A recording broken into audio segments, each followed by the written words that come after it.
এই সালিশি বন্ধ করতে হবে। সালিশি করে আমাদের নেতাদের বদনাম হয়, তারা বিচারক না। জনসংযোগ কর্মসূচিতে দলীয় নেতাদের এভাবেই সতর্ক করলেন উত্তরবঙ্গ উন্নয়ন মন্ত্রী ও তৃণমূল বিধায়ক উদয়ন গুহ। সালিশির পয়সা যার পাওয়ার কথা সে ঠিকমতো পায় কিনা সেটাও আমাদের কাছে নানা প্রশ্ন। বছর ঘুরলেই বিধানসভা ভোট। বুধবার নিজের বিধানসভা কেন্দ্রের নাজিরগঞ্জ ২ নম্বর অঞ্চলে জনসংযোগে যান উদয়ন গুহ। সেখানেই সালিশি সভা বসানোর নামে টাকা আদায়ের অভিযোগ নিয়ে দলীয় নেতাকর্মীদের হুঁশিয়ারি দেন উত্তরবঙ্গ উন্নয়ন মন্ত্রী। ওই মেয়ের বাড়িকে ২ লক্ষ টাকা না দিলে কিন্তু এই বিয়ে নিয়ে সমস্যা হবে। ওই ২ লক্ষ টাকা মেয়ের নাম করে তুলিয়ে আরেক মেয়ের বাবা পকেটে ভরে, আর যদি খুব সমস্যা হয় আমার কাছে নিয়ে যাবে। বিজেপি অবশ্য একে ভোটের আগে প্রচার কৌশল বলেই কটাক্ষ করেছে। ওনার মরার সময় হরির নাম, উনি দিনহাটার বেতাজ বাদশাহ হিসাবে নিজেকে জাহির করার চেষ্টা করেছেন। সামনে নির্বাচন, ওনার আশঙ্কা হচ্ছে যেগুলো করেছিলেন সেগুলো বুমেরাং হয়ে না ফিরে আসে, সেই জন্যই উনি দলীয় কর্মীদের এই নির্দেশ দিয়েছেন।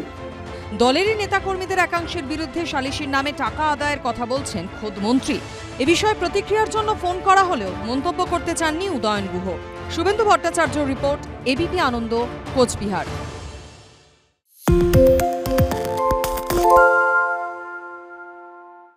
শুনতে পাচ্ছি না, বল না।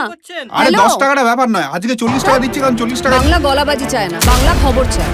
বাংলা খবর, বাংলার খবর। বাংলা ঝামেলা চায় না, বাংলা খবর চায়। বাংলা খবর, বাংলার খবর। বাংলা চেঁচামেচি চায় না, বাংলা খবর চায়। বাংলা খবর, বাংলার খবর। আরে চাটা দে। এই আমার একটা চা দেন। কি হলো আমারটা?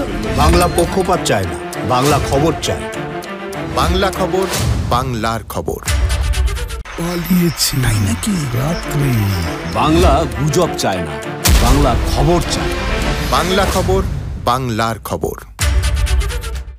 সত্য অন্তহীন, সত্যের খোঁজও তাই, সত্য সন্ধানে তাই আমরা অক্লান্ত, অকুতভয়। এবিপি আনন্দ নতুন ভাবনার প্রতীক, যা মনে মুক্ত, তথ্যে যুক্ত এবং যাবতীয় সীমানার বাঁধন থেকে মুক্ত। সীমা না শব্দটির মধ্যে লুকিয়ে আছে মানা শব্দটি, যেন চোখ রাঙানি এক অদৃশ্য বেড়াজাল, যা আটকে রাখে আমাদের এক ছোট্ট গণ্ডির মধ্যে।